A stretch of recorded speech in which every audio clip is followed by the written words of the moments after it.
I heard this guy's take on rearming Europe. It's literally nonsensical. I just it's that it's it's a dice roll. It's a dice roll that depends upon the Russians acting in good faith.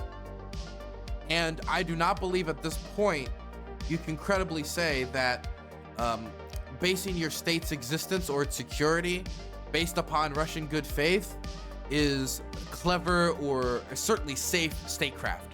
You could say that it might be good-hearted. You might say that it might be like, well, everyone believes in third and fourth or fifth chances, But at a certain point, it becomes like a certain amount of negligence. Europe has a lot of problems right now that it has to deal with, whether it has to do with climate change, whether it has to do with, there's problems with poverty, whether it has to do with problems of costs for European consumers, whether it has to do with problems with, for example, in Germany and the auto manufacturing crisis, as their auto industry is facing a lack of sales, which is hurting workers and could force layoffs, as German infrastructure continues to not be well maintained and repaired, but the debt brake continues to cripple their ability to deal with it. So these countries have other problems that they need to deal with that will cost money, but none of these problems can be dealt with by a state if they don't have their basic security dealt with and in check. And basing it on Russian goodwill and trying to eliminate their uncertainty about their intentions assumes that they want the same things that you do. Let's read some of this article by Euronews, which is talking about Yanis Varoufakis, the Greek socialists' beliefs about what Europe should do as it's getting ready to go through some armament, whether it's going to be an armament that's sizable enough to support Ukraine or it's going to be an armament that's not sizable enough to support Ukraine. It will depend upon their action, and it'll depend upon how quickly they can get these factories up and running, whether they can run them 7 days a week or it's going to be 6 or 5 days a week, whether they can run them 24/7, have rotating shifts. It's going to depend on a whole bunch of stuff, whether they can get the capital quickly, whether it would be possible for either of these governments to speed up the process of getting the proper paperwork sorted in order to get the construction permits or get the expansion permits for the facilities that are already up and running. The point is, it's going to take a lot. It's going to not only take a lot of money, it's going to take a lot of enthusiasm and active attention. Find a base Zizek after talking about Yarovakis. Okay, 1 second. Let's read what he said first, okay? Let's not be all Debbie Downers. This is somebody, I'm sure we would get together and we would both, sing Kumbaya about unions. Economist, politician, and former Greek finance minister welcomed the easing of the German debt brake, but believes that defense spending will not generate growth where it is needed. At a time where Europe is... Okay, so let me just get this right off the bat. Defense spending can produce growth. The United States showed that, clearly after the Second World War, but let's also be clear that the nature of that economy is very different. Whereas in World War II, these type of manufacturing jobs, type of facilities that they could be transferred into and how these defense companies work, and who was being employed and how many people were being employed in these factories, it's very different than today, where it takes a lot less people to produce these weapons than it used to. And up until recently, the emphasis has been on small quantities of very high price items and not the large amount of quantities that are necessary of artillery now. And so to produce that larger quantity, there is going to be some amount of hiring. You invest that money, it's going to have some economic effect, some economic boost. But let me just be blunt with you guys. And this comes from somebody that believes that for defense interests, not for economic interests, there might be slight economic gains, but it's really a question of where could that money be best spent?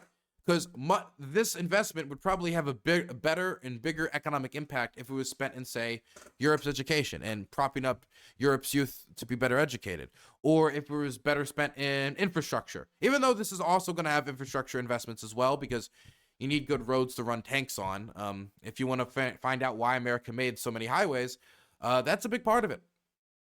But again, the money could probably have a bigger economic benefit if spent on schooling, if spent on infrastructure, spent on other projects. So you have to have another justification outside of generating growth, as much as, the defense companies will talk about the growth that they generate, for spending your money in a way that, while it might have some benefits for the people who actually get those defense manufacturing jobs, certainly for the defense company, and some economic downstream benefit, that assistance is going to be somewhat isolated to the people who it directly helps. It's going to be largely dispersed for everybody else and not really tangible. So you have to find other justifications, like national self-defense, sovereignty, trying to stop a Russian invasion. And so I don't think it's really a question about, hey, we need to invest this in defense spending for growth. It's about defense. At a time when Europe is trying to regain control of its defense in the face of Russia's war on its soil and the U.S. apparent withdrawal, some dissenting voices are speaking out against the continent's further armament. Visiting Brussels, Yanis Varoufakis refused to mince his words yet again. The rearmament of Europe is the next great folly of the European Union, declared the co-founder of the pan-European leftist DiEM25 movement. It's going to make us less safe. It will make life nastier, more brutish, and shorter in Europe. The left-wing economist believes expanding Europe's military would dissolve the social fabric without guaranteeing security. It's a way of weakening Europe in the name of making it stronger, Varoufakis explained. Opposed to an agreement between Moscow and Kiev proposed by U.S. President Donald Trump, Varoufakis instead calls on Europe to put its own peace plan on the table. We should reject Trump's plan, but we need to have our own. The first step will be to immediately and without a second doubt reject Donald Trump's land grab, his attempt to grab the underground riches of a part of Europe. We need to counterpropose our own peace plan, rearming Europe, buying more weaponry from British Aerospace, from Dallas, from Rheinmetall. This is not going to make any difference to Ukraine. Ukraine needs a peace plan from Europe now. In his view, this agreement should guarantee Ukraine's sovereignty and its connection to its connection to Europe, while keeping it outside the two blocks, the Russian bloc and the NATO bloc, and allow us as Europeans to come to their assistance to rebuild their economy and their society. According to Varoufakis, if Europe wants to play a role on the international stage during this period of major geopolitical tensions, it needs first and foremost a political union to gain legitimacy, not an army. Okay. So,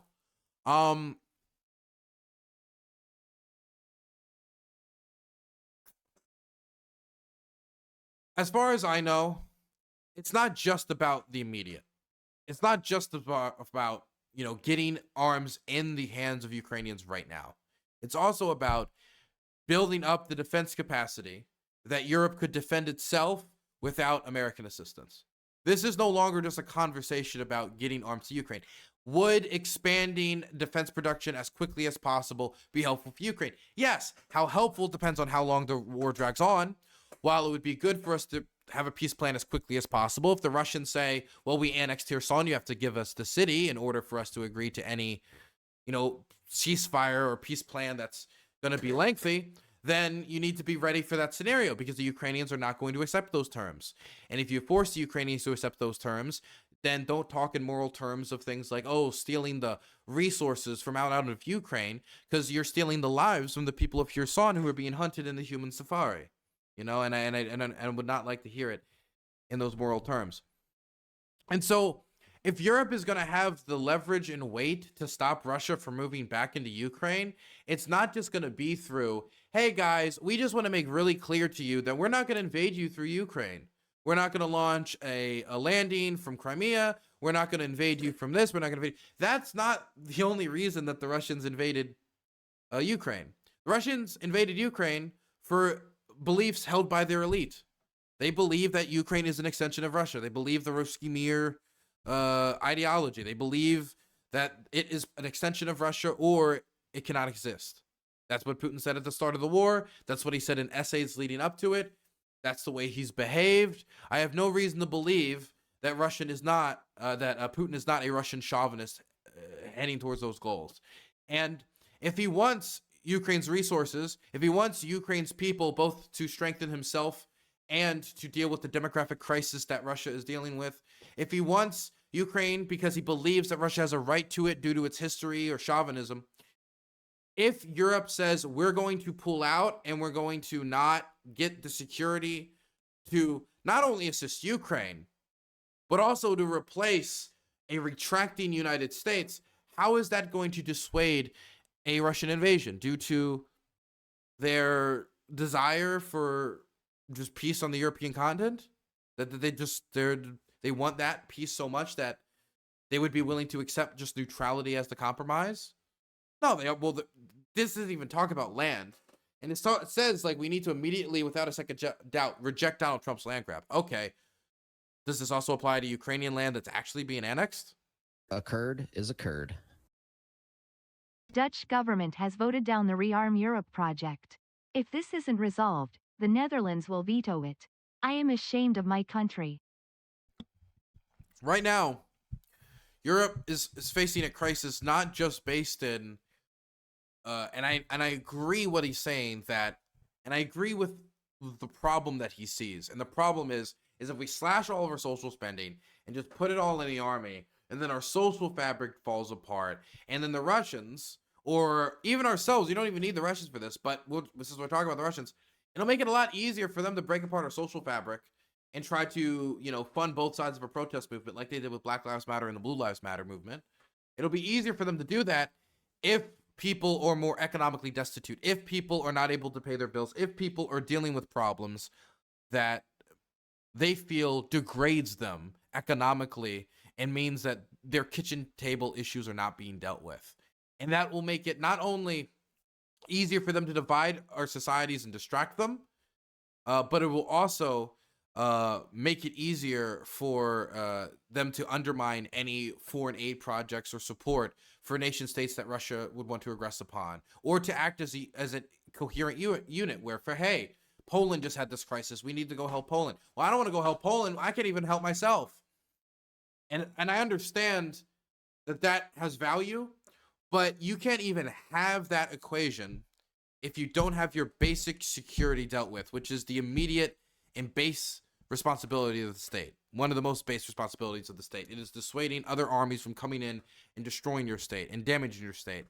And if we believe in this European community that Ukraine is a part of, and we want peace for Ukraine, it's going to mean giving them the leverage to, even with a Russia that is not desiring peace above all else, a Russia that does not necessarily want the same things that people in the EU or people in the collective West, whatever you want to call it, want. They want different things. They have different interests. Even if that happens, you're prepared. You cannot just bet and hope that they won't because you want to spend the money somewhere else because you also have other problems. And so you're just betting, and that's what you're doing. You're spinning the roulette wheel on future aggression, hoping that the Russians, the real problem was just their uncertainty about European intentions and not an imperial mindset that has been dominating Russian politics for, much longer than any of us have been alive. And while I'm not saying that it isn't physically impossible, what I am saying is that it's unlikely enough that making that bet would be irresponsible. And so there has to be some amount of rearmament in Europe. If the United States was completely behind Europe, then maybe they could continue to spend as they have on defense spending, but that's not the case. And you cannot bet on that. Maybe that'll change in 2 to 4 years. Maybe it won't. And as a government, it is your job to be responsible for those scenarios, not just hope for the best because that's what you can deal with. Otherwise, it feels like we're gambling with people's lives. And I understand cutting social programs, that can gamble with people's lives too. You cut resources for addicts, you're going to have more overdoses. You cut resources for the hospitals, you're going to have worse care, which can lessen life expectancy. But you want to know what also lessens life expectancy? A missile slamming into your hospital. That's something that really shortens life expectancy. And it also shortens all the other entities of the state. Ukrainians have lost a lot of taxpayers who have fled overseas that helped pay social workers, pay teachers. I know Ukrainian teachers that have to take time off, that they're made by their work to take time off, because if they didn't take the optional non-paid time off, they would simply not have enough money to pay them, and the kids would not be able to go to school in certain areas. So the loss of that tax base would be, I think, pretty devastating. And look, I'm of the belief that it'd be easier and better to deal with it now. That if you deal with the problem before it becomes worse, before the foundation. Look, if you see mold in wood, or if you see a problem in wood, problem in the foundation, your first thought should not be, oh, okay, well, I'm gonna hope maybe we can build around it. Your first thought should be, we should fix this now before it becomes a bigger problem. It spreads, it seeps to the rest of the foundation, and then it's going to be an even more expensive project. Now, this would have been better 3 years ago, and that would have been best. The best time to invest is always yesterday, but all we have is now today. And as one of our Dutch fans told us earlier, what we're talking about right now and what Yanis is critiquing is not a universal plan. It is not universally accepted. It's not universally accepted. Stuff is still going to need to be hammered out, and that's going to drag out the process. Again, the enthusiasm by which they grab onto this and make it work, and when it doesn't work, they need to hammer it out quickly. If you finish this construction job, oh, there's a dent there, you take out the hammer, bam, bam, bam, fixed. You don't start a review committee on the best way to, no, you just fix it and keep moving. If they don't have that enthusiasm, then they're not going to be able to help Ukraine, no matter how long this war could realistically go on for, considering manpower constraints, equipment constraints, and otherwise. Of course, this could be affected by sanctions removal, but we'll cross that bridge when we get to it. Either way, I also want to throw out there that if Europe wants to be the ones calling the shots, like he says, on one hand, he doesn't want Europe to do this big investment in defense spending for the same concerns that I have. But on the other hand, he wants Europe to be calling the shots when it comes to European security, without making the investments to make it easier for them to actually derive authority from them calling the shots. Because the hope would be, if we're not going to do this investment and we're going to create this neutral Ukraine, that Russia would, in response, deindustrialize their military-industrial base. They would, send everybody back, and they would not continue to expand their armed forces. But the Russians have made clear that they intend to expand their armed forces up into 2025. They want to grow it. They want to continue to grow it. So my problem with this is just the acceptance of uncertainty for Europe after the naivete has smacked us twice, both in 2014 and in 2022. It just is not a safe bet. There's so many other issues that Europe does need to deal with around climate change, around, affordable housing, social services. But you cannot just hope that a problem doesn't exist because it makes dealing with other problems easier. We're going to have to find a way for Europe to be able to derive authority from physical power, which is what the Russians respect, not international law or the principles by which treaties we've negotiated with them in the past. Budapest Memorandum 2 is not going to be the solution. It's going to be talking to the Russians like adults. When I mean adults, that means with a spine who will be able to stand up for themselves like a man, which means having the power to do so. And that is going to take defense spending. Now, the mechanism by which that defense spending is derived, whether it's going to be by accessing private capital, borrowing, deficit spending, whatever it's going to be, I don't know. The mechanisms that make it easier to not undercut the social fabric should be the mechanisms used. But again, just because it'd be easier if there wasn't a problem does not remove the problem. And until we have a serious signal that Russian interests about empire expansion have seriously been dashed, and that they're walking away from the Russian invasion of Ukraine thinking this was a mistake, we shouldn't have done that, then you're just rolling the dice with people's lives.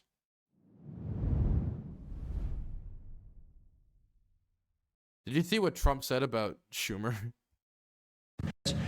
And Schumer is a Palestinian as far as I'm concerned. He's become a Palestinian.